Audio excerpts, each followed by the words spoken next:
ตุนวิมูมาหาตุน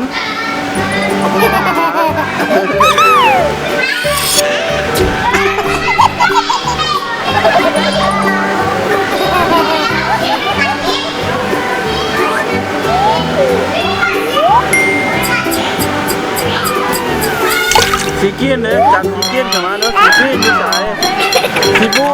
สีเล็ดเลยสีเล็ดเลยสีเล็ดต้องสีเยลโล่เด้อสีเยลโล่เด้อเอามานี่นะเยลโล่พอบ้างนะเยลโล่ถูกต้องสีพิงนะสีพิงนะสีพิงนะสีพิงใส่ Orange Yellow Green Blue Violet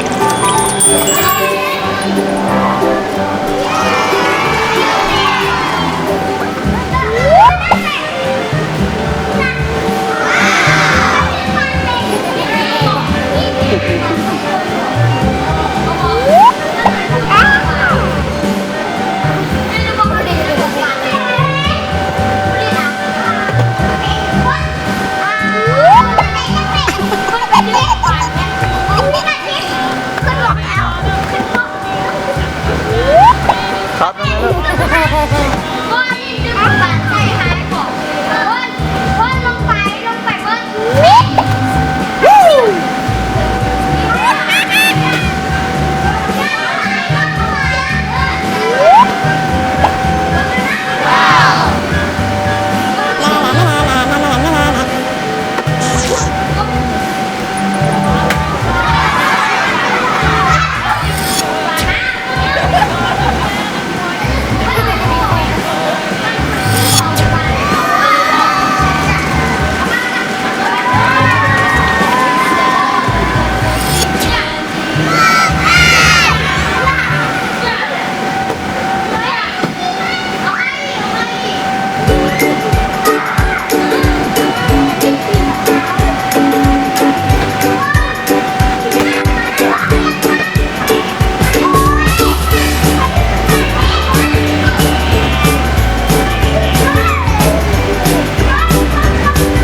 ขาเข้าบ่ได้ซ้ำขาใหญ่โพด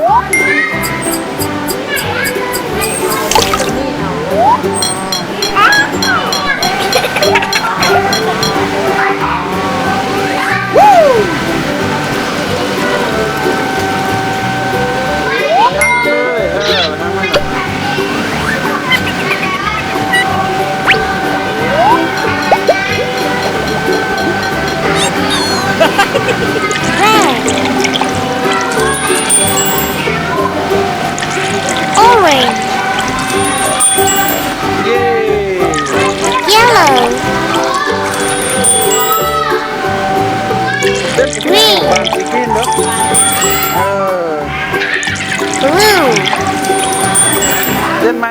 เต้นไหม Violet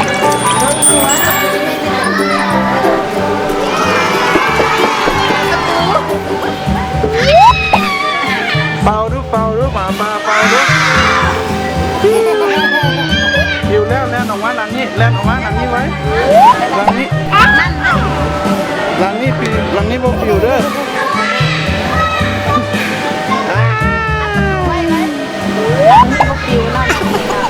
หลังนี้บ่อยู่เด้อหลังเนี้ย ใครประตูให้มาเป่าก็ได้ ใครก็ได้ ใครก็ได้เป่า มาเป่าบึงดูอยู่บ่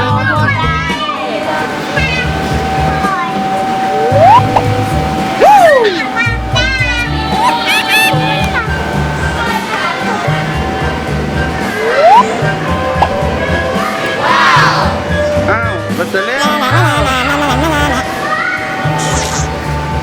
หมูอย่างนี้นะหมูเห็ดอย่างนี้ในเฮือนน้อยอ่ะนะ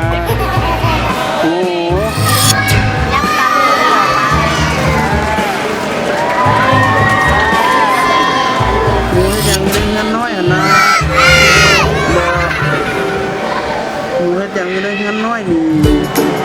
เห็นนี่นี่เด้เห็นอีหมูนะเดี๋ยวออกมาละ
ใส่เอลซ่านะ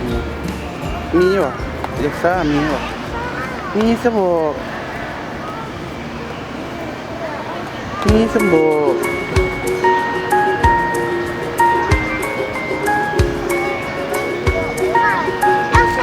ไม่ใช่ไม่ใช่แกงสบู่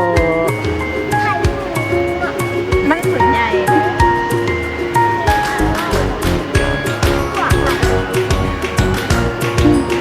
สบู่เอลซ่าเล่นเอลซ่าก็หมดมา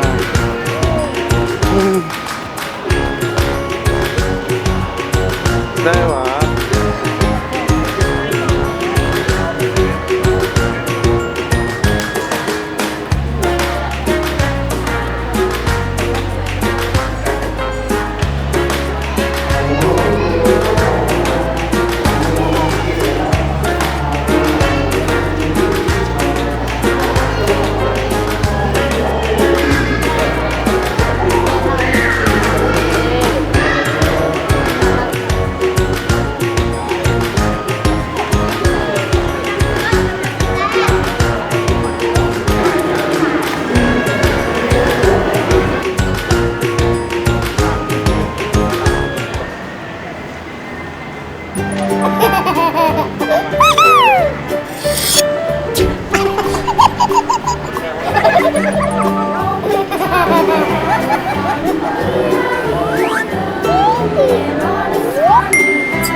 Violet.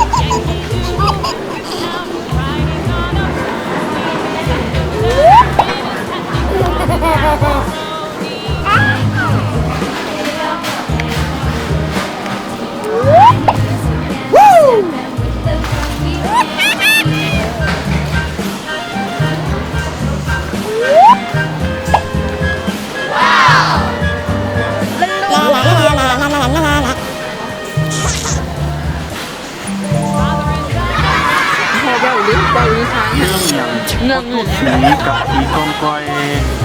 ที่แต่ก่อนมีหมู่บ้านหนึ่งพอตุ๊สีนุ่งเสื้อสีแดงมาใส่เบ็ดกบอยู่ทุ่งนาแต่ละคืนน่ะตุ๊สีจะใส่เบ็ดกบมาให้ลูกกินอยู่ไม้หนึ่งตุ๊สีใส่เบ็ดกบละ จะเคยกินกินไส้เลย นี่ผีกองกอยมาลักกินป่าของตุ๊สี ไปกินน้ ตุ๊สีบ่เห็นผีกองกอยมาลักกินป่าเบิดเลย กินถ้าไม่น้ำนะ ำอันนี้มันติดอย่างเงี้ย อันนี้มันตุ๊สีมายามเบ็ดนี่ละผีกองกอยพอดีมาเห็นกันผีกองกอยจับตุ๊สีไปไว้ในถ้ำ พัดอีก สวย กินข้าวผัดอีก ว่าสิเตยอีหมูซื้อเพิ่งนิทานใหม่มาสิฟังบ่นิทานน่ะบ่สิเด้อ